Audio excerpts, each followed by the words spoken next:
Gauhar, Arun, Professor Mehta.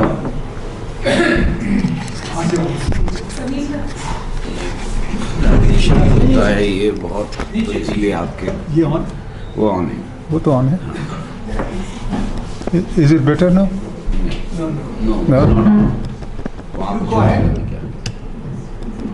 No. Yeah. Okay. So, Chairman, colleagues, Gauhar on the dais, Raghu, Professor Arun Kumar, Professor Mehta, and many other colleagues who have been known for decades now. I'm hesitant to say I'm happy under any circumstance today. This is such an environment created by the mess in politics. But, well, let us begin with a positive note. I'm happy to be amidst you and to talk about whatever little understanding I had of the transitions in Indian politics, the way it has been happening for quite some time. It's not only recent events, I would think, but recent events have been startling, and so one is coaxed into thinking about what is going on. Oh, what has changed so suddenly as to diametrically take a turn towards things which were non-priority, perhaps. Non-priority, maybe priority of a very orthodox, ancient, unawakened society. This might have been, but and people very proudly talk of Gobar and Gaumutra today as solving lots of problems. Tell you the least. I mean, I feel contorted within myself as to how to take this. But I assure you, I have read biographies of very eminent people and their families. They went up to tasting Gobar. I'm not naming the eminent person whose families did this. No, I'm not naming because decency demands they be spared. They have been grabbed by various hues of ideological groups today. I mean, there has to be some validation of what we do. It's all right. Maybe one of you is more aware of a traditional medicine than I am, and so I can learn from you. But you should be prepared and willing to share the rational basis of why it works. Perhaps I'm not saying give me the details of molecular mechanisms of its medicinal effects, but at least the logic of it. I don't find any with many of these suggestions. Of late, we have started claiming that we are an ancient civilization. We had everything 5,000 years ago, as if nothing happened between 5,000 years back and now. Anyway, this is such a disrespect for many sparks that were there on our history also. If we are trying to be proud of our history, we should be proud of everything that happened between 5,000 years ago and now. There were many good things as well, apart from the mess of the society that we created. There lots of good things also happened. We worked in astronomy, we worked in mathematics a little bit with our capability. We had interactions with the Middle East and other mathematicians. I mean, these things are recorded facts rather than saying that, no, we had an aircraft somewhere 5,000 years back. It is lost maybe in the Indian Ocean or wherever. And then they come forward to assert that they have Viman Shastra, I happen to be a member of a special committee of our Sanskrit Center, a special center of Sanskrit. They started telling me that they had aircraft. I said, but why don't you make one? If you had, why don't you make it now? Is there a written document? Yes, sir, we have a Viman Shastra. I said, oh, that's wonderful, that's most welcome. Why pay billions to Boeing and Airbus every year just for their, copyrighted or trademark things? Why not we should revive our technology? I said, you can't make maybe a bolt of the aircraft the way technology today is. You feel ashamed or you feel proud. That is the status. Okay? So these are anomalies, and I have been asking myself the question as to what has gone wrong. Why suddenly we have become so proud of our civilization? I am not ashamed. I am proud still, but not the way I am asked to be proud of my civilization. That we had 5,000 years back an aircraft and everything else. One needs to know we knew 5,000 years back, and we learned nothing during past 5,000 years also. So I was trying to find out, plow through literature as to whether there is some hidden cyclical phenomenon that after a degree of liberal thinking you do have in the societies recurrence of some orthodoxy, which is imaginable. It can happen that if you have a phase of liberal thinking, you will perhaps expect orthodoxy and people going into traditions and probably talking the way things are now, plastic surgery and aircraft 5,000 years back. I was in this session, I wanted to connect myself also to the science and technology component of it, to the social problems of today, as to politics of today. Honestly, I don't see a direct connection. Science may be influenced by politicians, there is no doubt on that. But scientific pursuits are by and large independent of political influences, and there are independent minds who think and meditate, if you want to call it, and try to investigate rational and reasoned concepts in science, natural phenomena, biological systems, and so on. But a biotechnologist recently remarked in one of his papers that maybe a postmodernist society does seek inputs from science just to go their way with populism, and so it is not surprising. I'm not saying that the invitation, that assignment that came to me was one such populism. It is definitely not. It is just an effort to, add to the perspectives as I understand it. So, can I have the next slide, please? What do I write? I have done a few slides just to, keep with time. Many postmodernists, I think some of you at least must be familiar with what postmodernism is more than I am. Postmodernist thinking, sometimes it is skeptical. There is major component of it is skepticism in anything and everything. They go up to saying that there is no real truth, no absolute truth, and so on. This is philosophical realm of thinking. And they would also say there is nothing like, there is no objective reality, there is no scientific or historical truth, objective truth. Science and technology and even reason and logic are not vehicles for human progress, but suspect instruments of established power.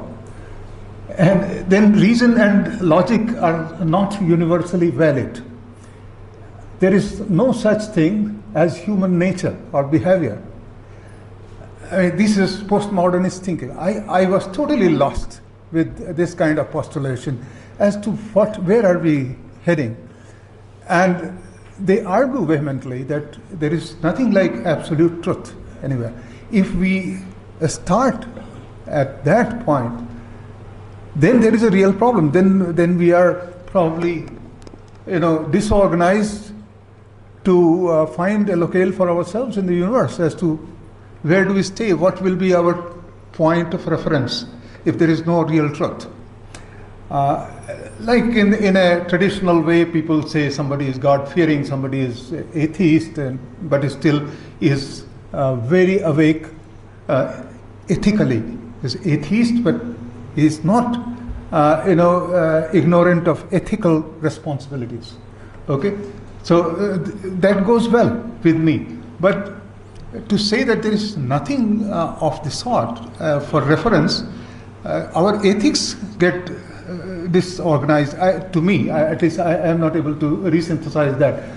Language does not refer to a reality outside itself, which by and large one can debate. It may be true. There is no certain knowledge and no general theory of natural or social world can be valid or true. All are illegitimate meta-narratives. This is from a philosopher's writing, and which gets incorporated into Britannica. Go to the next one. But nevertheless, one thing that I appreciate, postmodernists don't do away with their concerns for this society. They also, they talk of multiculturalism, talk of identity politics, everything in that note, and then they get back to social well-being, and that they don't want to totally obviate as a concern at all. So they do talk of coexistence of cultures, but then they want to distinguish themselves. Like cultures, races, and ethnicities, particularly those of minority groups, deserve spatial acknowledgement. This is multiculturalist statement of the postmodernists, of their differences within a dominant political culture. This may seem to be in conflict with traditional view of liberal democracy, proposing to homogenize people with diverse cultural backgrounds. So that's the way they want to still remain distinguishable. And both identity politics and multiculturalism have in common the demand for recognition and a redress for past inequities, which is fair.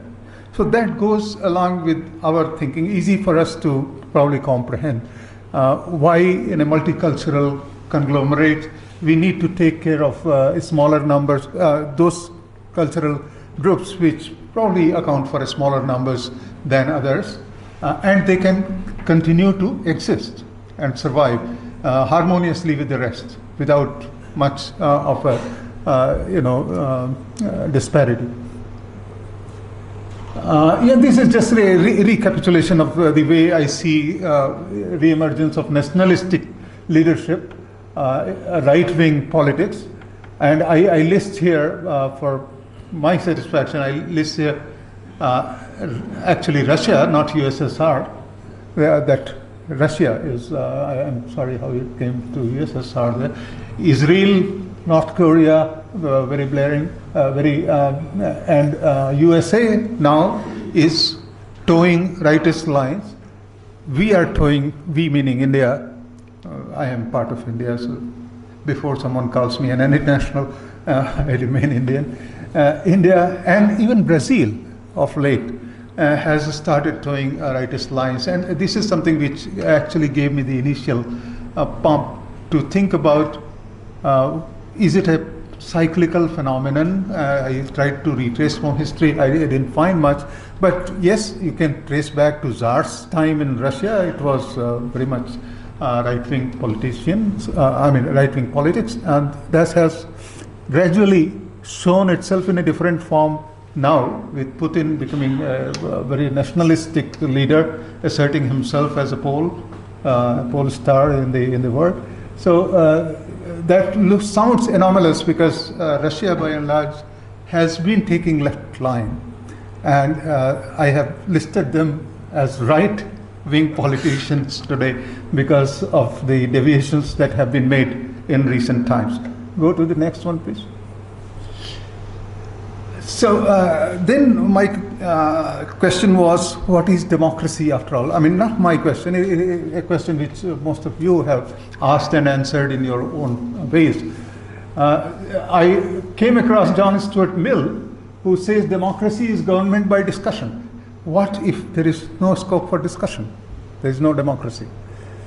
Gandhi put it in much simpler words, for me, easier to understand. He says that democracy is defined by participatory planning, management, and administration of the system, consisting of people who live together.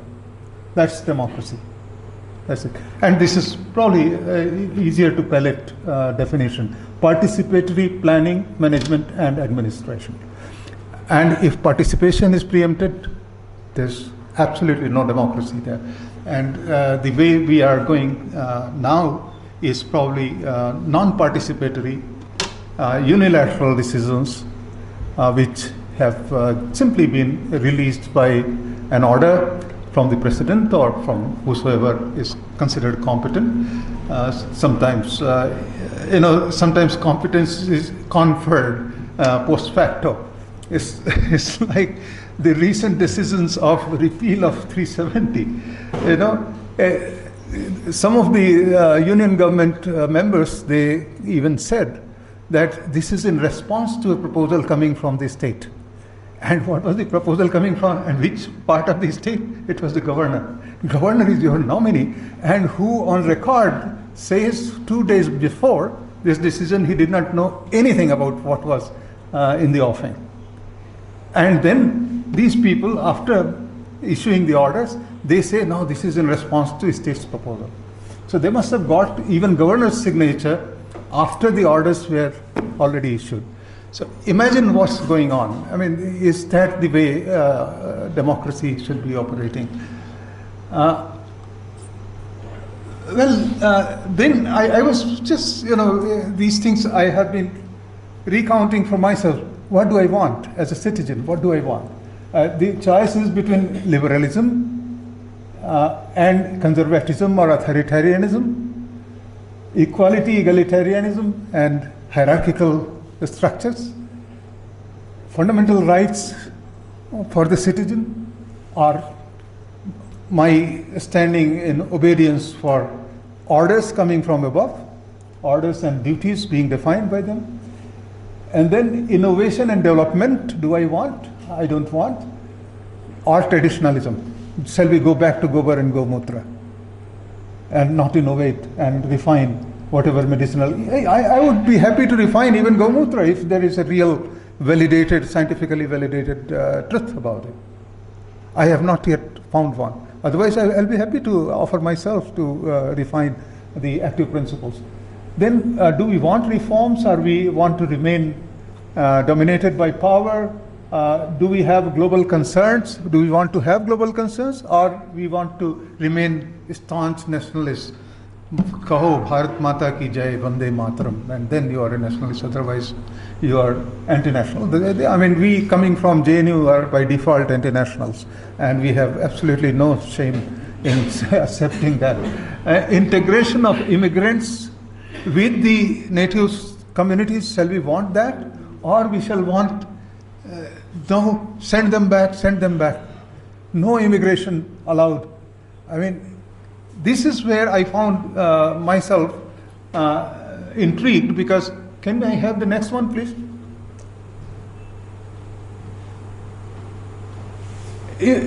All of us are migrants. All of us are migrants.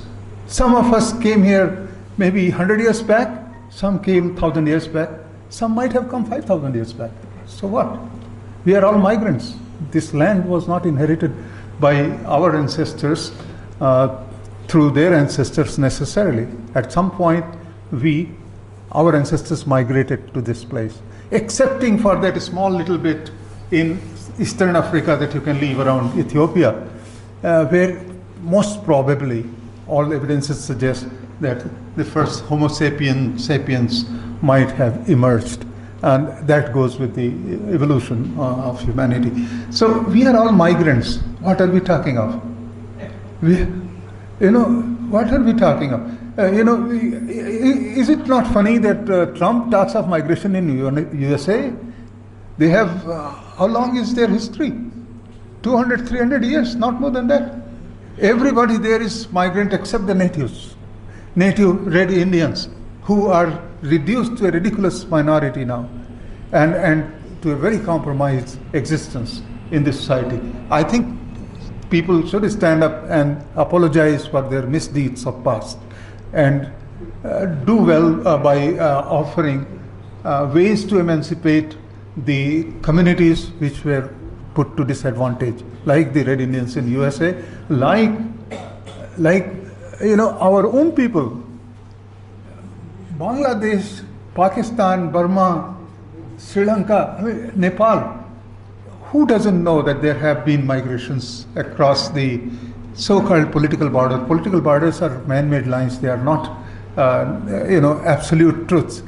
I can agree with the post-modernists there that definitely, if anything is not true, it is the political borders that we have drawn around ourselves.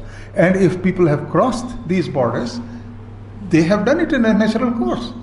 And on the way, there have been lots of ethnic mixing. That's so real. You go and scan the populations along Himalayas. Go northward in Uttarakhand, go north to northeast, and go northward there, Sikkim, or Nagaland or other places, you will find people reflecting Indian and Chinese phenotypes, iconography.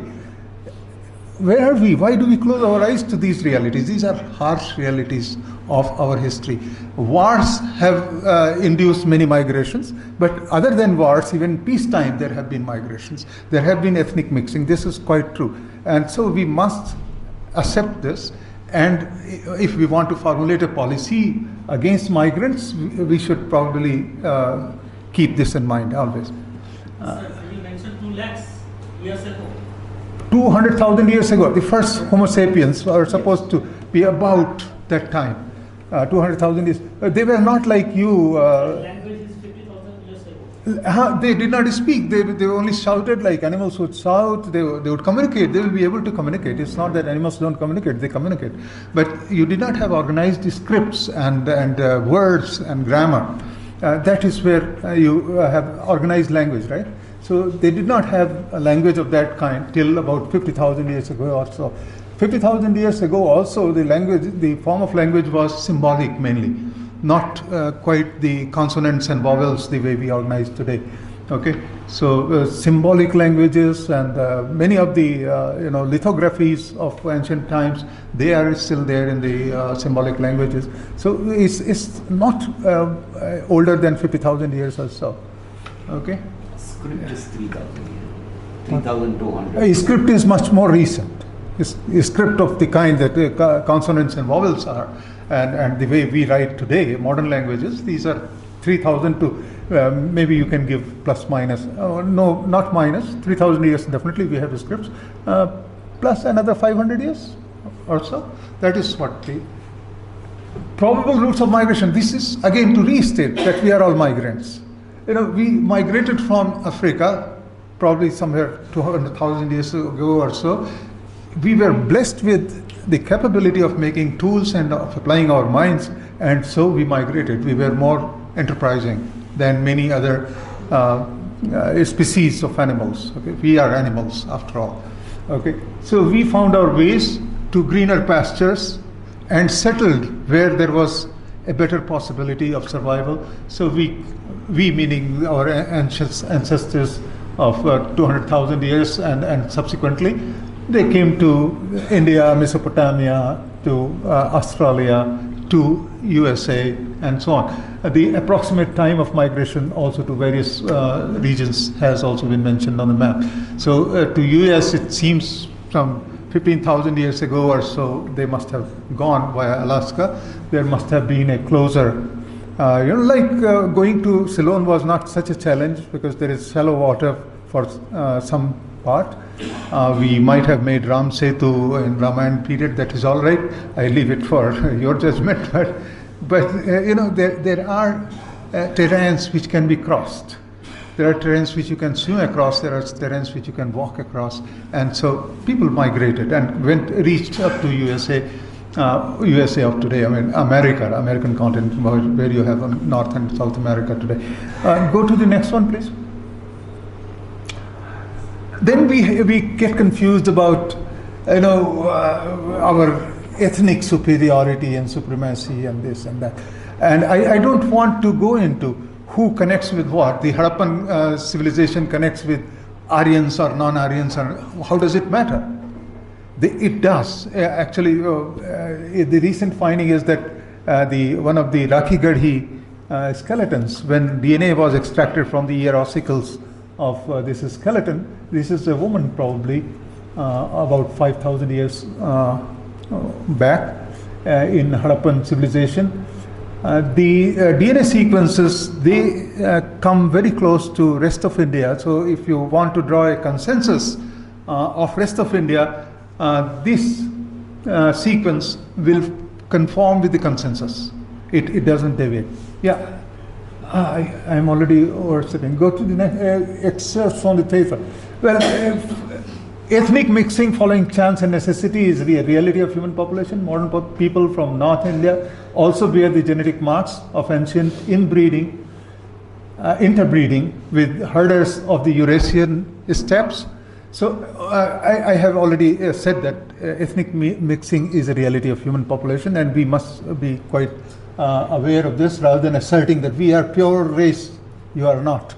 I mean, this is something. I mean, you might have your pedigree for 10 generations, but you don't know what happened beyond that. Okay, go to the next one, please. Let me try to finish them. Stable population and unstable populations, these are another things associated with migration. The just migrated populations are usually less stable than the natives, but as a result, they strive, they work harder than the natives and often outperform the natives and prosper. This is taken note of as a migrant, harvesting, reaping the harvest of what the natives had done. This is not always true. It is largely their own effort, their own strife that makes them prosperous and so on. Go to the next one, please. Next one, please. Well, also, variant views are inevitable. This is another thing that I could tell myself, that two individuals will perceive the same object differently because not all our coordinates are identical. Okay, this is one thing that makes us perceive situation differently. More than anything else, each one of us carries a bundle of history on our back, and this guides us the way we perceive a situation. So I have no problems with two individuals perceiving things differently, but they can coexist. Go to the next one, please. And then there is another right-wing politician who writes that, who thinks of organic society. Organic society meaning he analogizes different sections of society to different organs of the body and so on. No, I think if one has to analogize the different sections of the society with a living being, then one has all as early embryonic components of the organism, which are totipotent or pluripotent, capable of being destined to make whatever one can think of in due course of time over developmental processes. And so it is not that one should take a population as a living being which has full grown and is terminally differentiated. It is not. So you keep all options open for all sections of the society. This is what the summary of this is. Go to the next one, please. Well, I think others must have talked of this issue, so I will rather skip this slide. Unorganized sector, I learned from Arun a lot about the significance of unorganized sector in developing economies, particularly. Even in developed economies, they play an important role, but in developing economies particularly, they are very important. Now, what have we achieved by our right-leaning politics is we are lagging behind Bangladesh in life expectancy in terms of our women literacy rates, perhaps also in terms of our gender ratio. Perhaps also in terms of the ratio of females to males in that regard. So what could be the probable causes of rightist thinking? Default cultural inertia is one. Our lagging in education can be another one. Educational contents can be yet another thing. Perhaps our contents do not enlighten the students at impressionable age. It's a very tender proposition whether we should give everything at the impressionable age or not, because whatever we are thinking as right is our thinking, and should everything be transferred to the student or not? This is a debatable matter, but nevertheless, this is a factor for why people lean right. Shying from topics like origin of universe, life, and mythology, this should probably be done away with. We should to discuss about mythology is mythology, it's not reality, and universe is supposed to have originated at some point, life is supposed to have originated at some point. These things miss out in our active educational discourse, and that is where probably we need to do something. Go to the next one, please. Probable way ahead could be, I have thought of researches in sociogenomics and ecogenomics just to find out what extra genes we express, to take a very unitary view, or at most a binary view of a certain situation. I hope that one will be able to find out the expression of certain kinds of genes in these situations. Then all this has to translate into people's movement at some point, because you can't expect everybody to be educated in parallel, to be understanding everything in parallel, because our infrastructure, the resource required, that might limit our effort. Carefully breaking the traditions is required. I am not one to dump the traditions simply because they are traditions. There might be some hidden wisdom. That is why I write carefully break the tradition, because tradition was made based on some information. I am a debate on mythology, theology in a school. That is one thing that I said. Is there another slide here? Well, thanks. Thank you, Chairman. I'm sorry I overstepped my allotted time. I think I have taken away all the time for questions, but still, if there are questions, I will be happy to respond. Thank you.